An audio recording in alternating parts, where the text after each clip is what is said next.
నమస్తే, welcome to V3 news. లక్ష్యం సమాజహితం paper ముచ్చట కార్యక్రమానికి స్వాగతం. ఈరోజు ప్రధాన దినపత్రికల్లో వచ్చిన ముఖ్యమైన వార్తలను చూద్దాం. ముందుగా ఈనాడు చూసుకున్నట్టయితే ఈనాడులో సిబిఐలో మార్పు రాదా, న్యాయ వ్యవస్థకు సహకరించడం లేదు, జడ్జీల ఫిర్యాదులు పట్టించుకోవట్లేదంటూ జస్టిస్ ఎన్వి రమణ సంబంధించిన వ్యాఖ్యను ఇవ్వడం జరిగింది. బాధ్యతతో ఈ మాటలు అంటున్న ప్రధాన న్యాయమూర్తి జస్టిస్ రమణ ఆవేదనాగ్రహం అంటూ ఒక వార్తా కథనాన్ని, ఇదే వార్తా కథనాన్ని దాదాపు అన్ని దినపత్రికల్లోనూ ప్రధానంగా ప్రచురించడం జరిగింది. ఇటీవల కాలంలో యాక్టివ్గా కనిపిస్తున్నారు ఎన్వి రమణ గారు. వివిధ సమస్యలపై స్పందిస్తున్నారు. మధ్యవర్తిత్వం ఇలాంటి చాలా సమస్యలపై స్పందిస్తున్నారు. జడ్జీలకు పోలీసు రక్షణ ఏది, బెదిరింపులపై ఫిర్యాదు చేసిన సిబిఐ ఐబీ పట్టించుకోవట్లేదంటూ వెలుగు దినపత్రికల్లో సైతం ఇలాంటి కథనాన్ని మొదటి పేజీలో హైలైట్ చేయడం జరిగింది. సిబిఐ తీరు ఇప్పటికీ మారట్లేదు, సిజిఐ ఎన్వి రమణకు సంబంధించిన వార్తా కథనాన్ని ప్రచురించడం జరిగింది. ఇదే కథనాన్ని చూసుకున్నట్టయితే నమస్తే తెలంగాణలో సైతం ఆవేదనకు సంబంధించిన అంశాన్ని ఇవ్వడం జరిగింది. ఆ ట్రిబ్యునల్లను మూసేస్తారా, అందుకే ఉద్యోగ ఖాళీలను భర్తీ చేయడం లేదా, అలాగైతే ట్రిబ్యునల్ అధికారులు కోర్టులకు ఇవ్వండి అంటూ అంటే మరొక వార్తను అయితే ఇవ్వడం జరిగింది. జడ్జీల నియామకానికి సంబంధించి కాకుండా జస్టిస్ రమణ మరో అంశానికి సంబంధించి మాట్లాడిన వార్తను ఇక్కడ ఇవ్వడం జరిగింది. అయితే సాక్షి దినపత్రికలో దీనికి సంబంధించిన వార్తా కథనాన్ని ప్రచురించలేదు. ఇక ఆంధ్రజ్యోతి చూసుకున్నట్టయితే ఆంధ్రజ్యోతిలో ఇదే కథనానికి సంబంధించి సిబిఐ ఐబీ సహకారం ఏది, గ్యాంగ్స్టర్లు పెద్దల కేసులో జడ్జీలను బెదిరిస్తున్నారంటూ ఆవేదన వ్యక్తం చేసిన అంశాన్ని జస్టిస్ రమణ ఆవేదనను న్యాయ వ్యవస్థకు సిబిఐ అలాగే ఐబీ సహకరించట్లేదు, 1-2 చోట్ల సిబిఐ దర్యాప్తులు కోర్టులు ఆదేశిస్తే ఏమీ చేయట్లేదు అంటూ వార్తా కథనాన్ని ఇవ్వడం జరిగింది. జడ్జీల భద్రతపై అన్ని రాష్ట్రాలకు నోటీసులు ఇవ్వడం, సిబిఐకి నోటీసులు జారీ, 9న విచారణ. ముఖ్యంగా జార్ఖండ్ జడ్జి మరణంపై సుప్రీం సుమోటోగా స్వీకరించడం జరిగింది, విచారణ ప్రారంభించింది. ఈ అంశంపై పదే జడ్జీలు అంటే పోలీసులు మాకు రక్షణ కల్పించట్లేదు, కేసులు తీర్పు ఇచ్చేటప్పుడు ఇలాంటి మాకు బెదిరింపులు వస్తున్నామనే ఆవేదనను మాత్రం వ్యక్తం చేయడం జరిగింది. ఇక మిగతా వార్తలను చూసుకున్నట్టయితే ఈనాడులో భర్తీకి బాట అంటూ వార్తనివ్వడం జరిగింది. ఉద్యోగ నియామకాలకు సంబంధించి జిల్లా జోనల్ బహుళ జోనల్ పోస్టుల గుర్తింపు, ఏ పోస్టులు ఏ జోనల్ కింద వస్తాయనేది తెలంగాణ ప్రభుత్వం గుర్తించడం జరిగింది. 87 శాఖల విభాగాల్లో పూర్తయిన ప్రక్రియ, నియామకాల దిశగా అడుగులంటూ వార్తా కథనాన్ని ఇవ్వడం జరిగింది.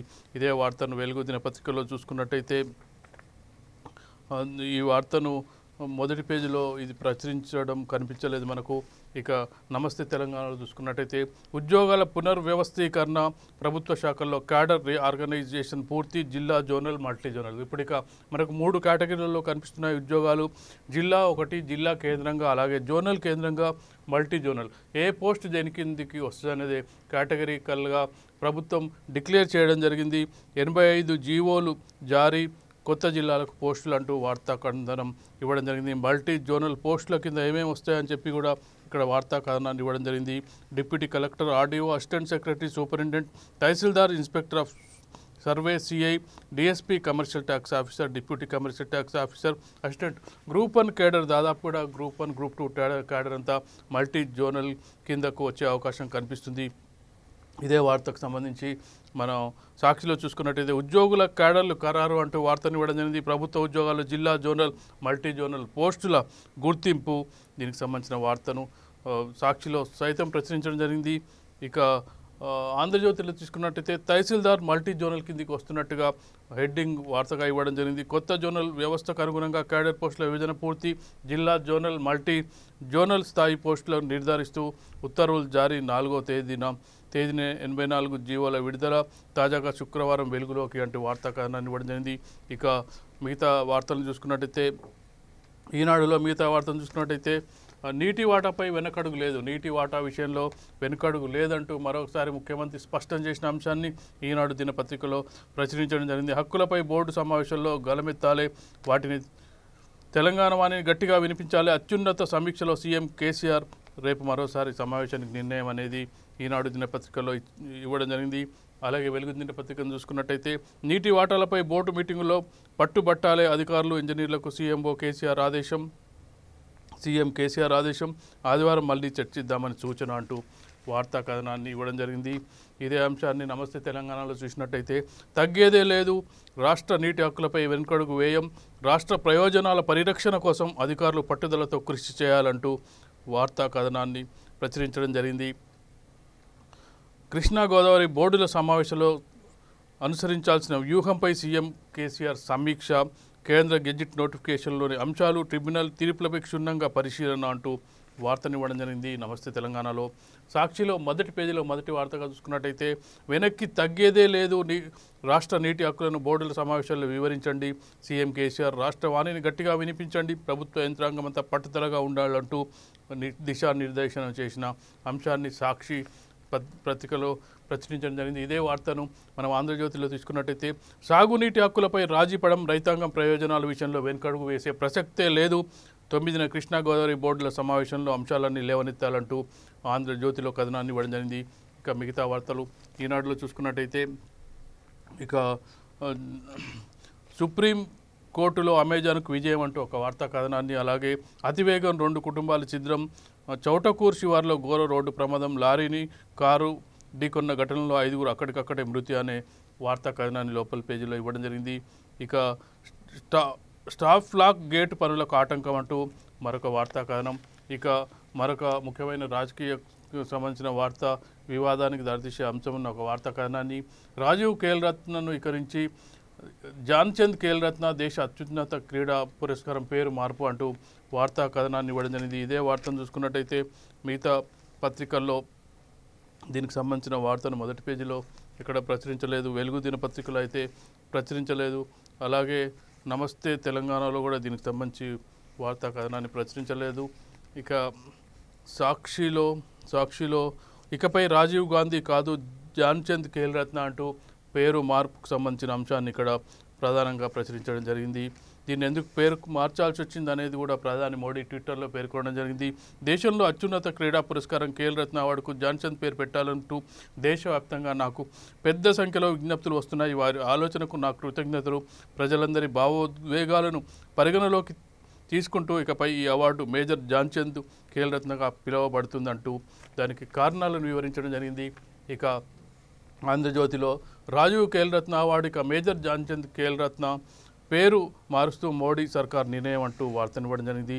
ఇవి ఈనాడులో ముఖ్యంగా వార్తా కథనాలను చూసుకున్నట్టయితే ఇక వెలుగులో మిగతా వార్తలను తీసుకున్నట్టయితే వెలుగులో హుజూరాబాద్లో అందరికీ దళిత బంధు ప్రభుత్వ ఉద్యోగులకు తప్ప అంటూ ఒక వార్తా కథనాన్ని ప్రచురించడం జరిగింది. లబ్ధిదారుల గుర్తింపునకు నో గైడ్లైన్స్, భూములు, కార్లు, సొంతిల్లు, ఇతర ఆస్తులున్న స్కీమ్ వర్తింపు. హుజూరాబాద్లో మాత్రం ఎలాంటి అడ్డంకులు లేవు, అక్కడ ప్రభుత్వ ఉద్యోగం తప్ప మిగతా వాళ్ళందరికీ కూడా ఖచ్చితంగా దళిత బంధు అమలవుతుంది, భూములున్నా, కార్లున్నా, సొంతిల్లున్నా, ఏదున్నా అమలవుతుంది అనే ఒక జీవో రావడం జరిగింది. మిగతా చోట్ల మాత్రం గైడ్లైన్స్, మంత్రి కొప్పుల ఆధ్వర్యంలో కమిటీ అంటూ వార్తనివ్వడం జరిగింది. సౌలతులు కల్పించలేమంటూ యాదాద్రి గుట్ట మీద బోర్డు పెట్టిన అధికారులు, ఆలయ పునర్నిర్మాణ పనులు జరుగుతున్నందున సదుపాయాలు కల్పించలేమన్న ఆఫీసర్లు, టాయిలెట్లు కూడా లేక భక్తుల ఇబ్బందులు అంటూ వార్తా కథనాన్ని ప్రచురించడం జరిగింది.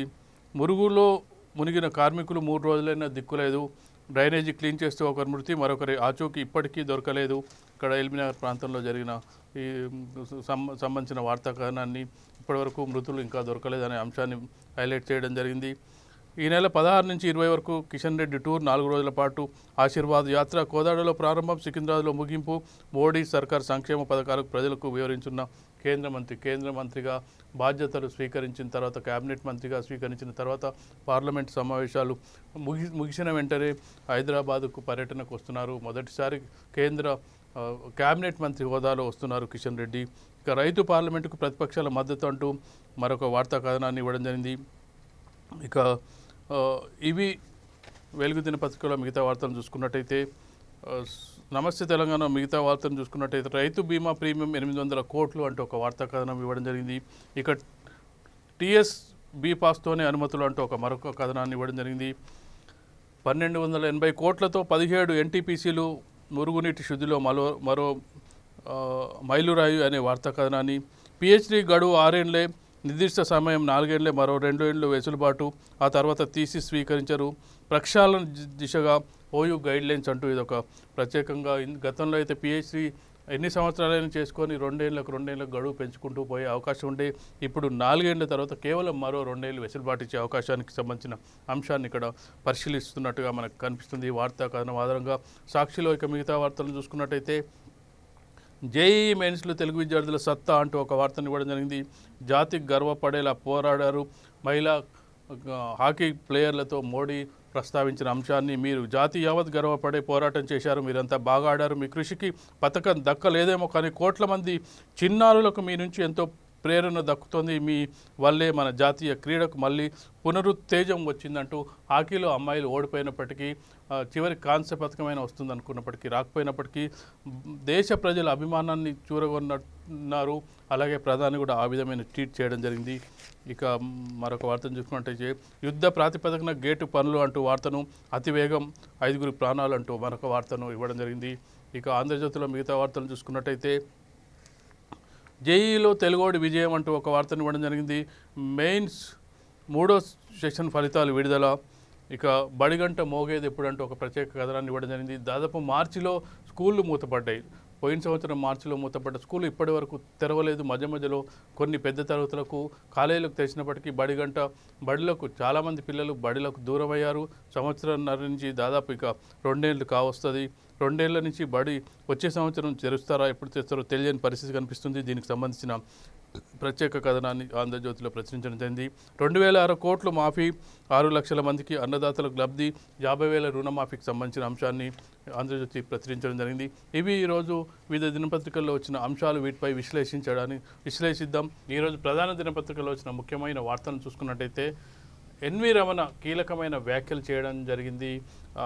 సిబిఐ, ఐబీ అలాగే ట్రిబ్యునల్స్కి సంబంధించిన అంశాలపై తీవ్రమైన వ్యాఖ్యలు చేయడం జరిగింది. కేంద్ర ప్రభుత్వానికి హెచ్చరిక లాంటిది అని చెప్పొచ్చు. జడ్జీలకు రక్షణ లేదు తీర్పులు ఇచ్చే సమయంలో అనే అంశాన్ని కూడా దాంతోపాటుగా మనం మిగతా విషయాలు చూసుకున్నట్టయితే మల్టీ జోనల్ వ్యవస్థకు సంబంధించి ఒక క్లారిటీ తీసుకురావడానికి ప్రయత్నించి తెలంగాణ ప్రభుత్వం ఇది ఎంతవరకు ముందుకెళ్తుందనే అంశంతో పాటు నీళ్లకు సంబంధించి కేసీఆర్ సమీక్షలు నిర్వహిస్తున్నారు కానీ సమావేశాలకు వెళ్ళట్లేదు. ఇది చాలామంది తప్పుపడుతున్న అంశం. వీటిపై మనం చర్చించడానికి మనతో కేవీ రావు గారు ఉన్నారు, సామాజిక విశ్లేషకులు ఉన్నారు. నమస్తే కేవీ రావు గారు. కేవీ రావు గారు ఈరోజు ప్రధాన దినపత్రికలో చూసుకున్నట్టయితే ఎన్వి రమణకు సంబంధించి ఎన్వి రమణను చూసుకున్నట్టయితే మన తెలుగు రాష్ట్రాలకు సంబంధించిన వ్యక్తిగా 2 ఏళ్ల పాటు సుదీర్ఘ కాలం పాటు చీఫ్ జస్టిస్గా కొనసాగే అవకాశం ఉంది. చాలా అంశాలని స్పృశిస్తున్నారు. చాలా విప్లవాత్మకమైన మార్పులు కూడా తీసుకురావడానికి ప్రయత్నిస్తున్నారు. అందులో భాగంగా కొన్ని కీలకమైన వ్యాఖ్యలు కూడా చాలాసార్లు చేయడం జరిగింది. ఇటీవలి కాలంలో మనం చూసుకున్నట్టయితే మధ్యవర్తిత్వం అనే పదాన్ని కూడా వాడడం జరిగింది. ఇప్పుడు కీలకంగా కేంద్ర ప్రభుత్వానికి ఒకటి ఆయన చెప్పింది ట్రిబ్యునల్కి సంబంధించిన అంశాన్ని, అలాగే మరొకటి సిబిఐ, ఐబీ. అంటే ఇది కేంద్ర ప్రభుత్వం ఎందుకు అంటే ఈ విధంగా ముందుకు వెళ్తుంది? కేంద్ర ప్రభుత్వానికి ఇది హెచ్చరిక ఏ విధంగా పనిచేసే అవకాశం ఉందంట? భరత్ గారు, thank you for inviting me for news analysis. Chief justice of India Ramana గారు ఆయన టుక్ ఓవర్ చేసిన తర్వాత చాలా అంటే కొంచెం డైనమిజాన్ని ఇంపార్ట్ చేశాడనే ఫీలింగ్ వస్తుంది. అంటే కామన్ మ్యాన్కి ఇది ఆయన ఎంతవరకు సక్సెస్ఫుల్ అవుతారనేది పక్కన పెడితే తన ఆ ఒపీనియన్స్ని నిర్మోహమాటంగా షేర్ చేస్తున్నారు. అంటే క్లియర్ కట్గా తన ఒపీనియన్స్ని ఎక్స్ప్రెస్ చేస్తున్నారు. ఫస్ట్ ఇవాళ న్యూస్కి వద్దాం. ఆయన 3 మీద కామెంట్ చేశారు. మీరు కరెక్ట్గా లిస్ట్ అవుట్ చేశారు. ఒకటి ఏంటంటే tribunals, state administrative tribunals, central administrative tribunals, తర్వాత నదీ జలాల administrative tribunals, pollution control administrative tribunals, ఇన్ని రకరకాల ట్రిబ్యునల్స్ ఉన్నాయి. ఇవన్నీ దాదాపు చాలా ఉన్నాయి. మేబీ అరౌండ్ 40 దాకా ఉండొచ్చు. ఈ 40లో మీరు ఒక్కో దాంట్లో ఒక చైర్మన్, ఒక 3 మెంబర్స్, సబ్జెక్ట్ మెంబర్స్ ఉంటారు. ఒక చోట 4 కూడా ఉండొచ్చు. ఒక మెంబర్ సెక్రటరీ ఉంటారు. ఇట్లా అన్నీ కలిపితే 4 వేసుకుంటే ఒక 40x5 వేసుకుంటే 200 పోస్టులు ఉంటాయి ఓవరాల్గా. ఇప్పుడు sir chief justice of India చెప్పిన దాని ప్రకారం మోర్ దాన్ 50%, 60% ట్రిబ్యునల్స్లో చైర్మన్ లేరు, మెంబర్స్ లేరు. ఇది చాలా విచారించాల్సిన విషయం. ఇలా ఉంటే అసలు మీకు బాధితులకి న్యాయం ఎక్కడ జరుగుద్ది? చాలా క్లియర్గా పాయింట్అవుట్ చేశారు. ఆయన ఇంకొక విషయం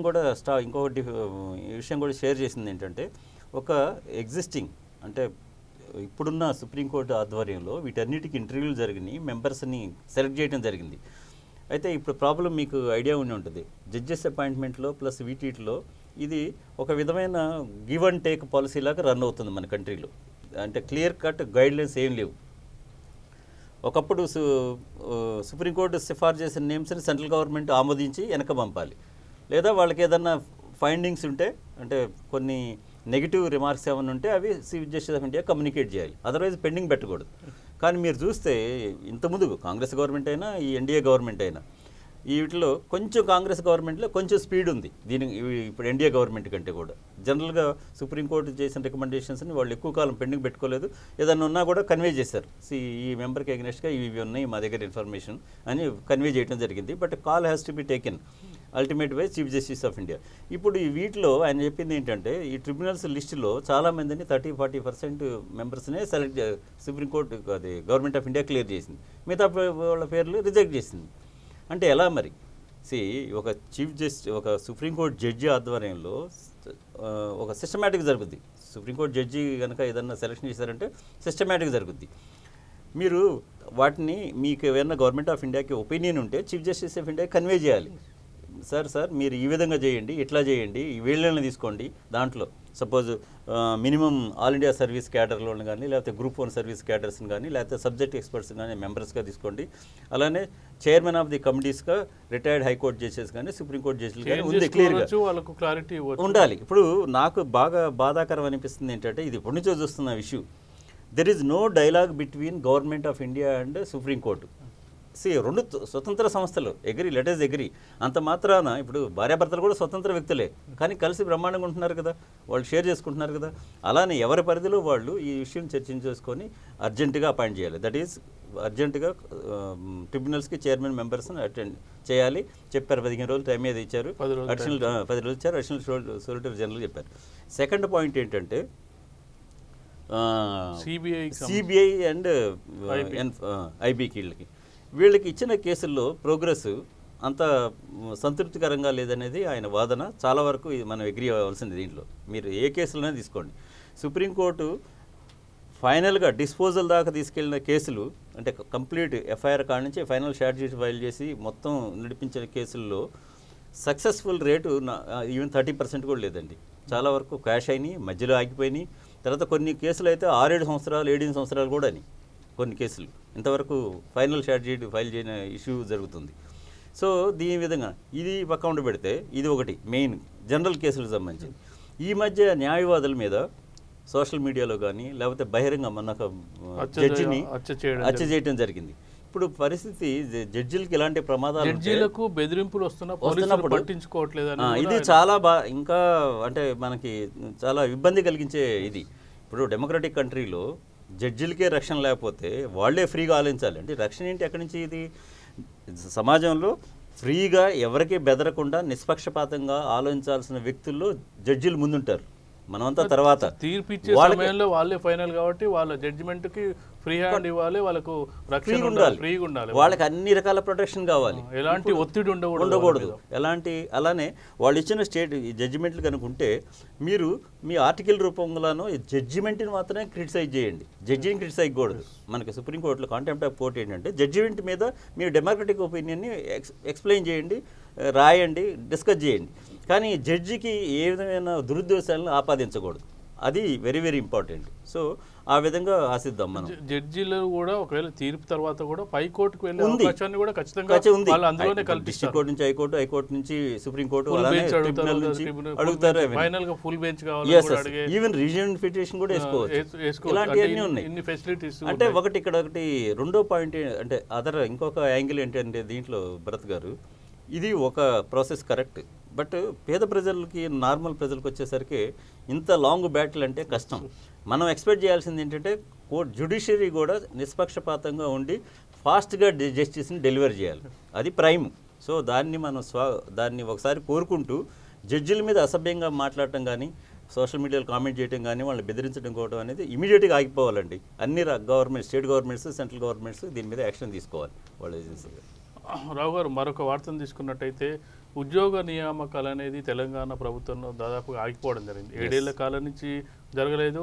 కొన్ని రీజన్స్ 370 ఆర్టికల్ డి వల్ల కొంత ఇబ్బందులు ఉన్నాయో కొన్ని కారణాలు చెప్పినప్పటికీ 371 రద్దయిపోయింది. యాక్చువల్గా రాష్ట్ర విభజన జరిగిందంటేనే రద్దయిపోయింది. ఒక కాశ్మీర్లో ఉండి అది కూడా రద్దయిపోయింది. ఇప్పుడు దేశవ్యాప్తంగా ఒకే చట్టం వర్తిస్తుంది. అయితే జోనల్ వ్యవస్థ అనేది లేట్ అవ్వడానికి కొన్ని కారణాలు, జిల్లాల పునర్వ్యవస్థీకరణ జరిగింది దీనివల్ల. కాకపోతే గతంలో జోనల్ సిస్టమ్, తర్వాత జిల్లా సిస్టమ్ ఉండే, ఇప్పుడు 3 సిస్టంలో పెట్టడం జరిగింది. దీనివల్ల అంటే సొంత ప్రాంతాల వాళ్లకు ఎంతవరకు ఉపయోగం జరిగే అవకాశం ఉంది? దీనిది ప్రభుత్వంకు ముందుకెళ్ళడానికి అవకాశాలు ఎక్కువగా ఉన్నాయంట, ఏమన్నా ఇబ్బందులు ఉండే అవకాశం ఉందంటారా? అంటే దీంట్లో నాకు భరత్ గారు నాకు అర్థమవుతుంది ఏంటంటే, నేను చాలా జాగ్రత్తగా స్టడీ చేస్తాను, నిష్పక్షపాతంగా ఉండడానికి ట్రై చేస్తాను నా విశ్లేషణలో. ఈ జోనల్ సిస్టమ్ అనేది నీ సొంత ఎఫ్ఐఆర్, అది తెలంగాణ ఎఫ్ఐఆర్. అంతవరకు మనం రీఆర్గనైజేషన్ యాక్ట్లో గుర్తుపెట్టుకోవాల్సింది ఏంటంటే, అడ్మిషన్స్ ఉద్యోగాల్లో 10 సంవత్సరాల వరకు 2 రాష్ట్రాలు సేమ్ సిస్టమ్ కంటిన్యూ అవుద్ది. అంటే 15% నాన్ లోకల్ కోటా, ఏదో ఓపెన్ కోటా దేశవ్యాప్తంగా కూడా అదే ఉంది. దేశవ్యాప్తంగా కూడా అదే ఉంది. చాలా కొన్ని స్టేట్లు తప్పితే, ఇంతకుముందు జమ్మూ అండ్ కాశ్మీర్కి ఉండేది కాదు, దేశవ్యాప్తంగా ఉంది. బట్ మెయిన్గా వచ్చేసరికి ఏమవుతుందంటే, ఇప్పుడు మీరు మన పిల్లలు ఎప్పుడు I have not seen people going to Karnataka and applying, అలా జరుగుతుంది, జనరల్గా జరుగుతుంది. ఇప్పుడు అది ఒకటి ఉంది. అది ఉన్నప్పుడు మీరు ఇక్కడ జోనల్ వ్యవస్థను తీసుకురండి, కానీ ఉద్యోగాల ఫిల్లింగ్ కానీ జోనల్ వ్యవస్థ ఎప్పుడు అడ్డం రాలేదండి. హైకోర్టు లాంగ్ బ్యాక్ క్లియర్గా చెప్పింది, మీరు ఎగ్జిస్టింగ్ సిస్టంలో తెలంగాణ జిల్లాలు ఉన్నాయి కదా, 10 జిల్లాలు ఉన్నాయి, 10 జిల్లాల పరంగా మీరు రిక్రూట్మెంట్ చేసుకోండి. స్టేట్ గవర్నమెంట్ గ్రూప్ 1 రిక్రూట్మెంట్ చేసుకోండి. గ్రూప్ 1 అనేది మొత్తం స్టేట్కి సంబంధించింది, ఈ జోనల్ వ్యవస్థ సంబంధం లేదు.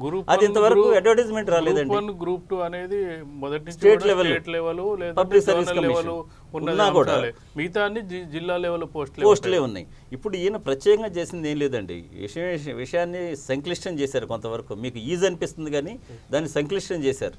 10 జిల్లాలని మేము 20 జిల్లాల 25, 30, 33, నేనేమంటున్నానంటే, ఒక కాంప్రహెన్సివ్ స్టడీ లేకుండా ఎవరో 10 మంది వచ్చి ఒక రిప్రజెంటేషన్లోని ఒక జిల్లాని క్రియేట్ చేస్తాను, అలాంటివి చాలా అంటే ఇది అనాలోచితంగా జరిగినాయి కొన్ని.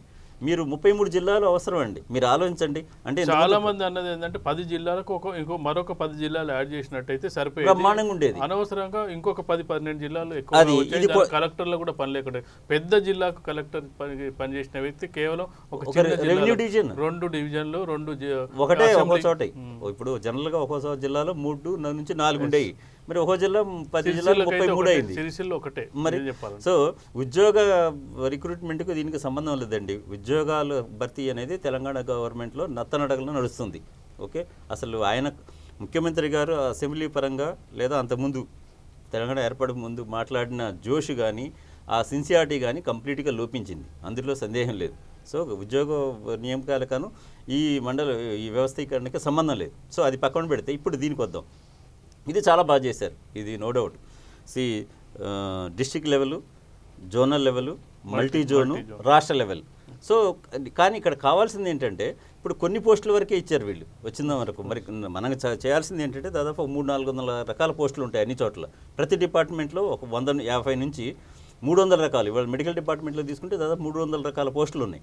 దాంట్లో మీరు క్లారిటీ ఇవ్వండి, జిల్లా లెవెల్ ఏది కంప్లీట్ లిస్ట్ పంపాలి. మీరు లోకల్ మళ్ళీ ఇప్పుడు జీహెచ్ఎంసీ వాళ్ళకి వచ్చేసరికి యూ టేకే కాల్ అని చీఫ్ సెక్రటరీ గారు సర్క్యులర్ ఇచ్చారు. అలా ఉండకూడదు. యూ డోంట్ గివ్ వాళ్ళకి తీసుకోమని డెసిషన్ చెప్పొద్దు. ఇది కావలిస్తే వాళ్ళ దగ్గర నుంచి ముందు ప్రపోజల్ తెచ్చుకొని, ఇంత ఎక్సైజ్ చేసినా ఇంకా క్లారిటీ రాలేదు. మీరు చదవండి, నేను గజెట్ చూడలేదు కానీ ఇప్పుడున్న పేపర్ న్యూస్ని ఇవాళ చదివిన మనం 5-6 న్యూస్ ప్రకారాలు చూస్తే క్లారిటీ రాలేదు. మొత్తం కలిపి ఒక 70-80 పోస్టుల గురించి క్లారిటీ ఉంది, మిగతా చాలా పోస్టులు ఉన్నాయి. సో వాటిని ఏం చేస్తారు? అందుకని clear, not only this state government recruitment కాకుండా లోకల్ బాడీస్ రిక్రూట్మెంట్ కూడా కావాలి. అంటే జీహెచ్ఎంసీ, అదర్ మున్సిపాలిటీస్ చేసిన తర్వాత పూర్తి స్థాయిలో ఉద్యోగ నియామకాల ప్రక్రియ ఎలా ఉండాలి అని ఇప్పటికల్లా ఒక క్లియర్గా రావాలి.